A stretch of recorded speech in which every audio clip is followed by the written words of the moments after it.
Hello friends, मैं गौरांगो घोष हूँ। हम लोग पिछले वीडियो में जाने थे कि इंश्योरेंस क्यों ज़रूरी है।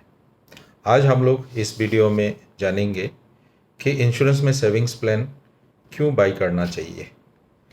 तो ऐसे तो बहुत सारे रीज़न हैं इंश्योरेंस में सेविंग्स प्लान बाई करने का, लेकिन मैं आप लोगों को 7 प्रमुख कारण बताऊंगा ताकि आपको इंश्योरेंस में सेविंग्स प्लान खरीदने के लिए या डिसीजन लेने के लिए आपको बहुत इजी होगा।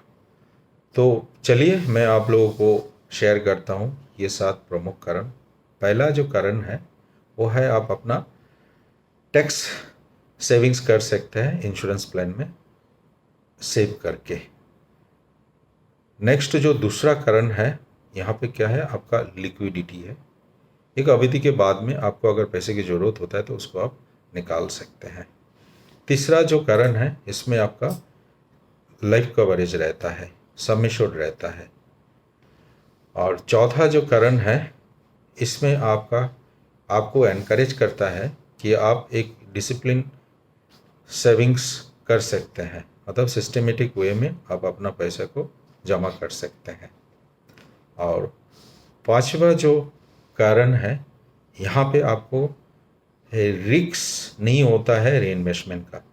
री इन्वेस्टमेंट बोले तो जैसे कि और सारा जो भी इंस्ट्रूमेंट है वहाँ पे एक अवधि के बाद में आपके हाथ में पैसा आता है और फिर उसको दोबारा इन्वेस्ट करना पड़ता है।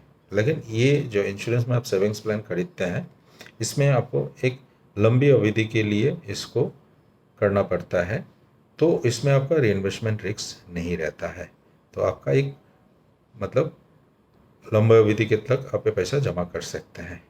छठा रीज़न जो है, एक वेल्थ क्रिएशन आप कर सकते हैं, मतलब आप एक धनराशि जमा कर सकते हैं, एक कॉर्पस आपका जमा होगा।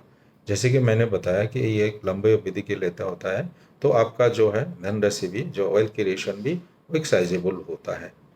और सातवां और आखिरी कारण जो है ये है, आपका जो भी फाइनेंशियल गोल होता है या फाइनेंशियल लायबिलिटीज़ होता है वो आप इजीली उसको डिस्चार्ज कर सकते हैं।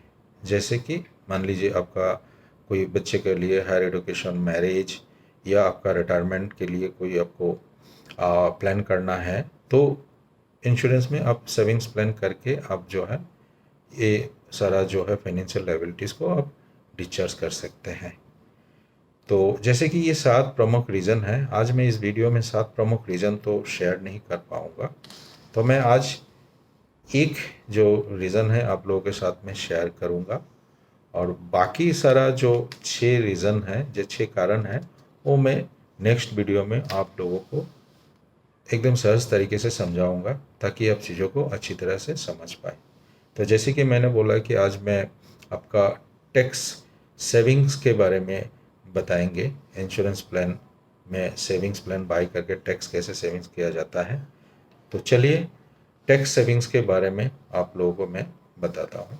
तो जैसे कि टैक्स सेविंग्स अगर मुझे करना है तो उसके लिए मुझे इनकम टैक्स का जो रूल्स है उसका आपको मतलब जानकारी होना चाहिए, और जो भी आपका टैक्सेबल इंडिविजुअल है उसको मतलब नो हाउ है कि कैसे वो अपना टैक्स सेविंग्स कर सकते हैं, कैसे कहाँ पे कितने इन्वेस्टमेंट करने से वो अपना टैक्सेबल बकेट में आते हैं और कहाँ पे इन्वेस्टमेंट करने से कितना टैक्स सेविंग्स कर सकता है, एक जनरल नो हाउ है। तो मैं इंश्योरेंस में सेविंग्स प्लान खरीद के कैसे आप मैक्सिमम टैक्स सेव करेंगे वो मैं आपको बताऊंगा।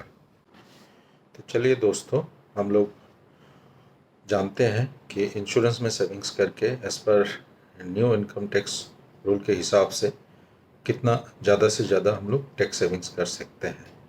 As per income tax rule 2023-24 हम लोगों को 2 टैक्स रिजिम मिलता है। इसमें हम लोगों को कोई भी एक टैक्स रिजिम को सिलेक्ट करना पड़ता है। अगर हम लोग सिलेक्ट नहीं करते हैं तो बाय डिफ़ॉल्ट वो न्यू टैक्स रिजिम सिलेक्ट हो जाता है।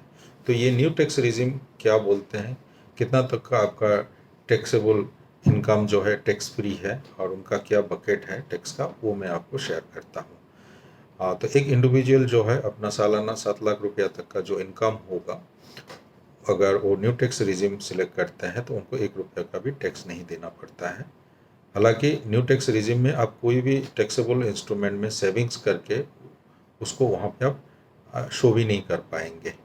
तो यहाँ पे आपको हाथ में कैश लिक्विडिटी ज़्यादा आएगा, लेकिन आपका कोई सेविंग्स नहीं होगा। फिर भी मैं आप लोगों को एक बार न्यू टैक्स रिजिम का जो बकेट है वो मैं आपको शेयर कर देता हूँ। तो चलिए, 0 to 3 लाख का जो बकेट है इसमें आपको नील टैक्स देना पड़ता है। 3 लाख to 6 लाख का बकेट में आपको 5% का टैक्स देना पड़ता है, और 6 लाख to 9 लाख का जो बकेट है उसमें आपको 10% का टैक्स देना पड़ता है, और 9 लाख to 12 लाख का जो बकेट है उसमें आपको 15% का टैक्स देना पड़ता है, और 12 लाख to 15 लाख का जो बकेट है उसमें आपको 20% का टैक्स देना पड़ता है, एंड 15 लाख एंड अबव जो है उसमें आपको 30% का टैक्स देना पड़ता है। तो ये था आपका न्यू टैक्स रिजिम का टैक्स बकेट। अभी मैं आपको ओल्ड टैक्स रिजिम का आपका टैक्स बकेट के बारे में बताऊंगा, और यहाँ पे आप इंश्योरेंस में सेविंग्स करके कैसे अपना टैक्सेबल इनकम को आप घटा सकते हैं, और साथ में आप टैक्स सेविंग्स भी कर सकते हैं। तो as per old tax regime के हिसाब से जो आपका टैक्सेबल इनकम का जो बकेट है वो मैं बताता हूँ। 0 to 2.5 लाख का जो बकेट है उसमें आपका नील टैक्स होता है, और 2.5 लाख का जो बकेट है, 2.5 लाख to 5 लाख का जो बकेट है उसमें आपका 5% का टैक्स बकेट होता है, एंड 5 लाख to 10 लाख का एक बकेट है जहाँ पे आपको 20% का टैक्स देना पड़ता है, and then 10 lakh and above आपका 30% टैक्स बकेट होता है।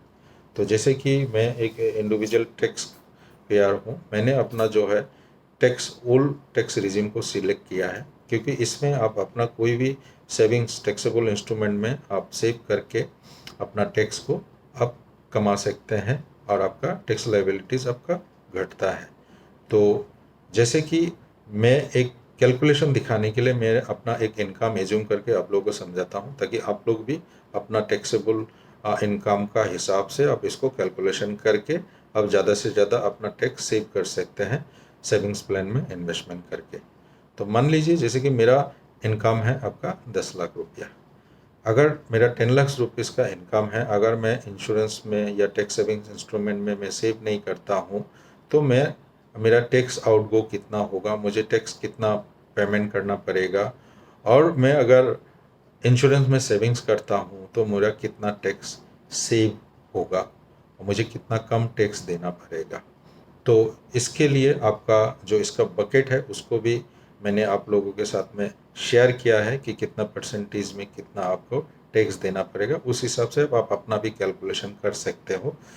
तो as per income tax rule के हिसाब से अंडर सेक्शन 80C में आप सालाना जो है 1.5 लाख तक का रुपया इन्वेस्टमेंट करके कोई भी इंश्योरेंस प्लान में आप अपना टैक्सेबल इनकम को घटा सकते हैं। उसमें मैक्सिमम लिमिट 1.5 लाख का ही दिया हुआ है, और जैसे कि मैंने बताया कि मेरा इनकम जो है 10 लाख का बकेट में आता है, तो 10 लाख में अगर मैं 1.5 लाख रुपया सालाना में अगर इंश्योरेंस प्लान में सेव करता हूँ तो मेरा कितना टैक्स सेव होगा।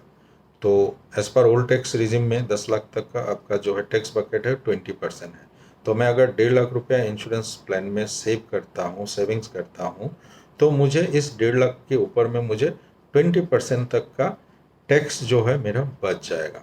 तो अभी 1.5 लाख रुपया में मेरा 20% टैक्स कितना बचेगा उसका हम लोग कैलकुलेशन करते हैं। 1 लाख में मेरा 20% मतलब 20,000 रुपया, और 50,000 में मुझे 10,000 रुपया, मतलब टोटल मुझे 1.5 लाख में मेरा 30,000 रुपया का टैक्स सेविंग्स होगा अगर मैं इंश्योरेंस प्लान में सेव करता हूँ तो। हालांकि मेरा इंश्योरेंस में सेविंग्स है और मैं ये सालों से करते आ रहा हूँ, तो मैं आप लोगों को भी ये बोलूँगा कि अब आप भी अपना जो इनकम है उसको देख के आप इंश्योरेंस में सेव करके आप ये जो मैंने 30,000 का कैलकुलेशन बताया, आप अपना इनकम के हिसाब से भी आप अपना कैलकुलेशन करके उतना रुपया का टैक्स सेव कर सकते हो।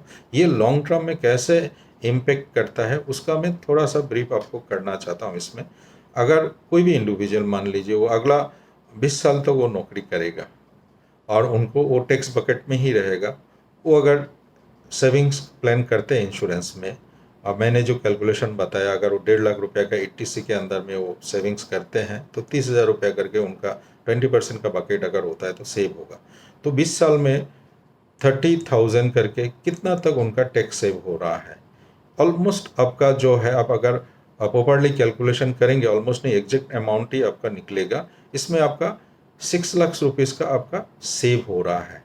अगर वो इंश्योरेंस का सेविंग्स प्लान में सेव नहीं करते हैं तो उनको 6 लाख रुपया तक का जो है टैक्स पेमेंट करना पड़ेगा 20 साल के दौरान। ठीक है, तो वो टैक्स पेमेंट वाला अमाउंट अगर वो इंश्योरेंस में सेव करता है तो उनका तो ये आपका 6 लाख रुपया टैक्स सेविंग्स हुआ ही है, और इंश्योरेंस प्लान में जो सेविंग्स करेंगे या इन्वेस्टमेंट करेंगे उसका जो बेनिफिट है, सारा बेनिफिट है, वो भी उनको मिलेगा, क्योंकि वो इंस्ट्रूमेंट भी उसको रिटर्न देगा। उस रिटर्न के साथ में ना ये 6 लाख रुपया को भी आप एज ए रिटर्न उसमें ऐड कर सकते हैं, एज ए कैपिटल गेन आप ऐड कर सकते हैं। तो उसमें आपको दिखेंगे कि मैं एक मतलब इंश्योरेंस में सेविंग्स करके मुझे एक अच्छा खासा अमाउंट जो है मेरा सेव हो रहा है। तो दोस्तों, अगर आपका मन में कोई भी क्वेरी है, कोई भी क्वेश्चन है आपका ये ओल्ड टैक्स रिजिम के लिए, न्यू टैक्स रिजिम के लिए, और आपका इंडिविजुअल का टैक्स बकेट के लिए कि कितना आप कहाँ से कैसे सेव कर सकते हैं, तो नीचे आप कमेंट कर सकते हैं, ताकि मैं आपका कमेंट्स देख के उस तरह से आपका जो भी क्वेरी होगा मैं उसको क्लियर करूँगा। और मैं जैसे कि बताया कि 7 प्रमुख रीज़न है, उसमें से एक आज हम लोग ने शेयर किया है इस वीडियो के थ्रू से। बाकी जो 6 प्रमुख कारण हैं उसको मैं नेक्स्ट वीडियो में लेके आऊँगा, ताकि आप लोग मतलब उससे ज़्यादा से ज़्यादा बेनिफिट ले पाए। Thank you.